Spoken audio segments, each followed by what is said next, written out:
Kako, a como mai, curtain call, a weekly program of reviews, previews, interviews, and features of and with the great art and artists on Maui and beyond. I'm Paul James Brown. The Baldwin Theater Guild and the Baldwin Performing Arts Learning Center opened their production of The Addams Family, directed by Linda Carnevale, with music direction by Tana Larson. It is a musical comedy featuring a book by Marshall Brickman and Rick Ellis with music and lyrics by Andrew Lippa, inspired by the New Yorker cartoons of Charles Addams, about whom cartoonist Bob Mankoff said caused us to be, quote, deeply skeptical of the purported values of middle-class American life by making us laugh at and with his fiendish protagonists. He makes us temporarily share their values and doubt our own, unquote. It is the story of the macabre Addams family. Gomez, Nathan Salaguintoʻs, the patriarch, sports a sword which he flails about. He has boundless energy and is an eternal optimist, even in the light of disaster. He delights in what most of us would be appalled by. He is a devoted father and loves his wife, Morticia, Dakota Ozoaʻs, passionately. His 18-year-old daughter, Wednesday, Lillah Alvarezʻs, a sadist who delights in torturing her younger brother, Pugsley, Alex Angel, on opening night, but you may see Taya Sijalbo in the part as fallen in love with a seemingly normal young man, Lucas Beinecke, Bryson Anchetta, and they intend to marry. Gomez discovers this disturbing fact when he sees a ring around Wednesday's neck. She admits they are engaged, and she has invited his parents, Mel, Michael Berrigan, and Alice, Holly Cooper Lewis, on opening night, but you will see Colin Saletti over for a meet-and-greet dinner that evening, which delights Gomez. However, when he finds out Wednesday hasn't informed her mother of the coming nuptials and wants to keep it a secret, causes Gomez to experience a life-altering dilemma. He has never lied or kept anything from Morticia, but his desire to honor the wishes of his daughter is so strong, he reluctantly agrees to keep the secret. Morticia discovers a correspondence confirming the details of the visit between Wednesday and Lucas and questions the purpose. Wednesday tells her Lucas is a friend and she wants to have one normal night. Morticia agrees, but only on the condition they play, quote, the game, unquote. After dinner, Wednesday is aghast and won't agree. Morticia views this as a deal breaker. Gomez steps in and mediates. They resolve to have dinner with the Beineckes and then the game. The Beineckes from Ohio are about as straight as the Addams are bizarre. He is a businessman and she is a stay-at-home mom would-be poet. They arrive at the Addams mansion located on 2 acres of land inside Central Park. When Gomez introduced himself, we learn these 2 acres were deeded to Gomez's ancestor Alfonso the Enormous by Queen Isabella of Spain for, quote, services rendered, unquote. Pugsley, a masochist, is mourning the loss of his torturer. He meets up with Grandma, Sidney Hartog Hall, opening night, but you will see Quinn Simeon, who is a soothsayer and has a store of elixirs. When Pugsley inquires about them, he finds out one, acrimonium, could be the answer to Wednesday's infatuation. It is designed to strip away inhibitions and reveal one's dark side. He hopes it will upend their engagement so she can continue to torture him. After dinner, Morticia announces it's time to play the game. Alice asks, what is it? And Morticia tells her it is called full disclosure. And when the chalice is passed, the one who has it must take a quaff and then reveal something about themselves they have never told anyone. Here we learn from Uncle Fester, Akeisha Ramos Carroll, that he is in love with the moon. But after Pugsley puts the acrimonium in the cup, thinking it's Wednesday's turn, it is accidentally consumed by Alice, and all hell breaks loose. Alice reveals her marriage is a bore. Morticia finds out Gomez has lied to her, and Wednesday and Lucas break up. Will love triumph? Are these families that much different?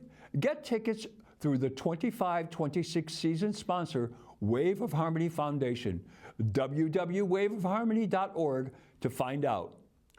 This show is visually spectacular thanks to the gorgeous costumes of the Grande Dame of Costumiers, Kathleen Schulz, and the brilliant set design by Carol Walker. Morticia's dress is dazzling, and the ancestors' outfits unforgettably define each of the characters gloriously. Carol Walker has designed a two-story mansion with a dual staircase so the ancestors who remain on stage throughout the show have ample areas to inhabit and haunt. Then, when they are in Central Park, a translucent drop separates them from the looming mansion, and the lights, by Tiani Johnson, define the playing areas. Nathan Salaguinto perfectly captured Gomez's incongruous, bubbly, morbid hopefulness. He is also a graceful, fluid, and confident mover. He commands even when he is being undermined or second-guessing. His partner, Dakota Ozoaʻs, is Morticia.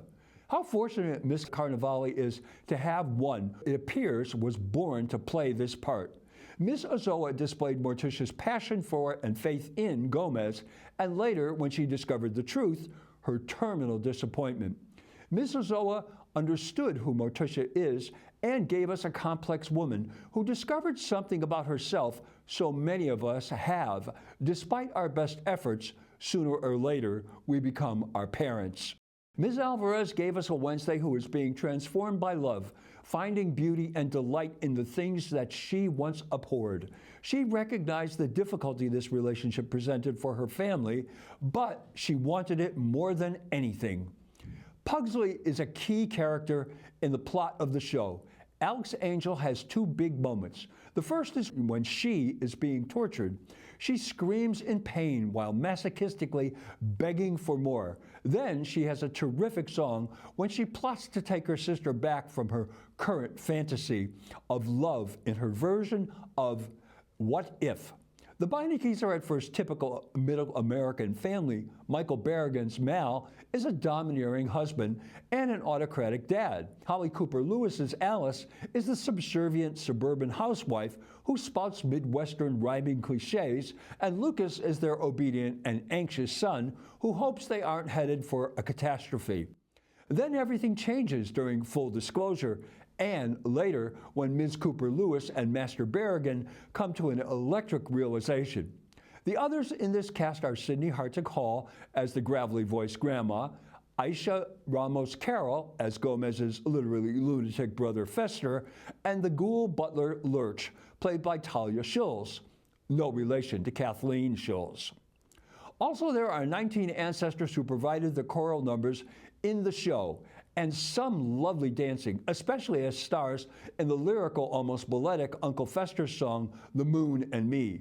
The singing by all the principals was outstanding. Ms. Alvarezʻs has a powerful belt she showed off in Pulled and One Normal Night. Mrs. Ozoaʻs possesses a fine vocal instrument she demonstrated most notably in her big number in the second act, Just Around the Corner, where she welcomes death as a way to escape from her current trauma. Master Salaguinto is the leading singer in the show. He has 3 solos and joins in on 3 others. All of his numbers were excellent. One of my favorite numbers is the duet between Master Anchetta and Ms. Alvarezʻs in Crazier Than You. Here they try to top one another in personal insanity, with them coming out a tie. They are both nuts for each other. Ms. Schultz was also the choreographer.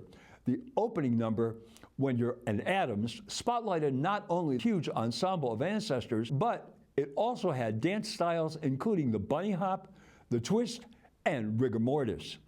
Then later, we have a tango, some breathtaking lifts, and an unquestionably heart-stopping, trusting backdrop by Ms. Alvarezʻs into the hands of Master Anchetta during Let's Not Talk About Anything Else But Love. Ms. Carnevale and Ms. Larson have given us a marvelous night at the theater. The quality of the production values makes one forget this is a high school production. I just wish that they would use a real orchestra. I'm so sick of hearing tracks. Tracks are okay, but they have really fine musicians at this school, and they should use them. The show runs the 10th and 11th at 7 p.m.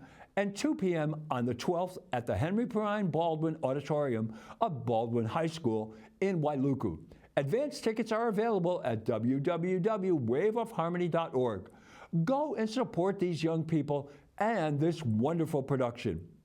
Well, that's Curtain Call for this week. Mahalo nui loa for joining me. I'm Paul James Brown. Maui strong.